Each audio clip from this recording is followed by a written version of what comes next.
Hello everyone, welcome back to my channel. तो बहुत सारे स्टूडेंट्स को CSIR नेट या गेट की प्रिपरेशन के टाइम पे उसका जो पार्ट है, मतलब जिसमें एप्टीट्यूड का क्वेश्चन पूछा जाता है, उसको प्रिपेयर करने के टाइम पे बहुत प्रॉब्लम्स आती है। तो इस वाले वीडियो में हम इसी बारे में बात करने वाले हैं। सबसे पहले आते हैं कि ये वाला पार्ट क्यों इम्पोर्टेंट है। तो देखो, CSIR नेट में एप्टीट्यूड पार्ट में टोटल 30 मार्क्स के क्वेश्चन पूछा जाता है और गेट में इस पार्ट का वेटेज है 15 मार्क्स। तो देखो, ऐसा बिल्कुल भी मत सोचना कि हम लोग इस पार्ट को कम्प्लीटली लीव कर देंगे, क्योंकि देखो कि अगर आप कट ऑफ से 0.5 मार्क्स भी इधर उधर हो रहे हो तो उससे आपका एग्जाम क्वालिफाई होना या ना होना कम्प्लीटली डिपेंड करता है। तो अगर इस हिसाब से देखा जाए तो 15 या 13 मार्क्स तो बहुत ज़्यादा हो रहे हैं। अगर कोई स्टूडेंट ऐसा है जिसको लग रहा है कि नहीं, हमने सब्जेक्ट बहुत अच्छे से पढ़ा है और वहाँ से जितने भी क्वेश्चन पूछा जाएगा उसको ही सॉल्व करके हम अपना एग्जाम क्वालिफाई कर लेंगे और बहुत अच्छे रैंक से ही क्वालिफाई हो जाएगा हमारा, तो देखो, मैं उन वाले स्टूडेंट्स को भी सजेस्ट करूंगी कि आप लोग इस पार्ट को कम्प्लीटली इग्नोर मत करो, क्योंकि कौन से पार्ट में कैसा क्वेश्चन आएगा वो हम लोग पहले से प्रेडिक्ट नहीं कर सकते हैं।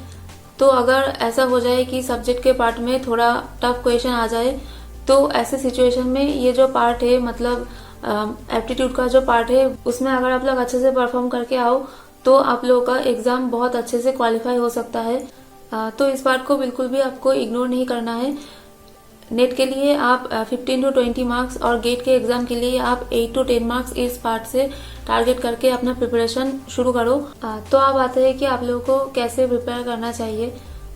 तो अगर आपने किसी ऑनलाइन कोर्स में एनरोल करके रखा है तो अब तक तो आपको काफ़ी सारा मटेरियल मिल गया होगा और वहाँ पे जितना पढ़ाया गया है वो आप लोग अच्छे से पढ़ो और फिर असाइनमेंट्स सारे सॉल्व करो और फिर उसके बाद जो PYQs है उनको आप एक बार देख लो कि आप कितना कर पा रहे हो। लेकिन अगर आप लोग सेल्फ स्टडी कर रहे हो तो मैं उन लोगों को सजेस्ट करूंगी कि आप लोग सबसे पहले PYQs देखो, मतलब कम से कम लास्ट 10 ईयर्स के जो पेपर्स है उनको आप डाउनलोड करो ऑफिशियल साइट से। तो इससे आप लोगों को पता चल जाएगा कि एग्जाम में जो क्वेश्चंस पूछा जाता है उसका लेवल कैसा है और अभी बिना प्रिपरेशन किए आपका लेवल कहाँ पे है। मतलब एग्जाम में enough number of question solve करके आने के लिए आप लोगों को आगे और कितनी मेहनत करने की ज़रूरत है।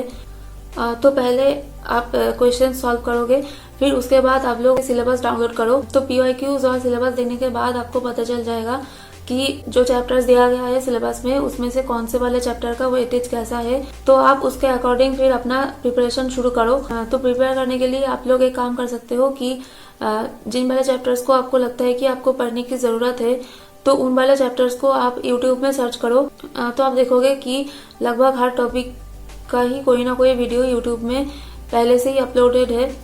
तो आप ऐसे कुछ वीडियोस देखो, शॉर्ट नोट्स बनाओ, मतलब जो फॉर्मूलेज आप देख रहे हो वो आप नोट करो और थोड़े बहुत आप एग्जाम्पल्स प्रैक्टिस करो। और अगर आप लोगों को लग रहा है कि नहीं, हम यूट्यूब वीडियोस देखने से ज़्यादा कोई बुक पढ़ना प्रेफर करेंगे, तो मैं आप लोगों को क्रिस्टी वर्गीस का एक एप्टीट्यूड का बुक आता है वो सजेस्ट करूंगी। वो बहुत ही एक अच्छी बुक है, लेकिन अभी क्योंकि एग्जाम में थोड़ा कम टाइम रह गया है तो ऐसा हो सकता है कि आप लोग वो बुक देख के अभी डीमोटिवेटेड हो जाओ। तो इसलिए मैं इस स्टेज में आप लोगों को प्रेफर करूंगी कि आप लोग ऑनलाइन कोई वीडियो देखो। लेकिन अगर आप लोगों को लग रहा है कि नहीं, हम बुक से भी कवर कर लेंगे, तो आप वो बुक ऑनलाइन ऑर्डर कर सकते हो। ये वाली बुक Amazon, फ्लिपकार्ट हर जगह अवेलेबल है जहाँ तक मुझे याद है। तो बुक या वीडियो से आप हर एक चैप्टर का शॉर्ट नोट्स बनाओ, फिर फॉर्मूलेज को आप एक जगह नोट करो और फिर एग्जाम्पल्स देखो थोड़े बहुत। फिर उसके बाद उस चैप्टर से जो सारे PYQs है उनको आप दोबारा से सॉल्व करने की कोशिश करो। रोज आप लोग बस 1 या 1.5 घंटा इस पार्ट के लिए प्रिपेयर करो।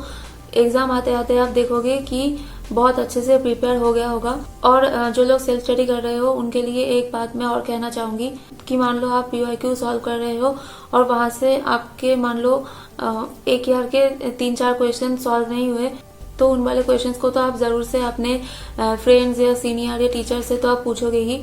लेकिन अगर ऐसा हो कि कोई आपकी मदद नहीं कर पा रहा है या फिर करना नहीं चाह रहा है तो आप लोग बस उन वाले क्वेश्चंस को लेकर ही बैठे मत रहो। देखो, कोई गारंटी नहीं है कि वही वाले क्वेश्चंस दोबारा से एग्जाम में पूछे जाएंगे, और अगर पूछा भी जाए तो क्या ही फर्क पड़ता है, आप उन क्वेश्चंस को लीव करके उसकी जगह कोई और क्वेश्चन आंसर करके आ सकते हो। अपने दिमाग में ज़्यादा एक्स्ट्रा प्रेशर बिल्कुल भी आपको नहीं डालना है। So that is it for this video. I hope कि इस पार्ट के प्रिपरेशन के रिगार्डिंग आप लोगों की जितनी सारी क्वेरीज थी वो सॉल्व हो गई होगी। इससे आगे अगर आप लोगों की कोई और क्वेरी या सजेशन हो तो आप लोग वो ज़रूर से कमेंट बॉक्स में बताएं। मिलते हैं अगले वीडियो में। Thanks for watching.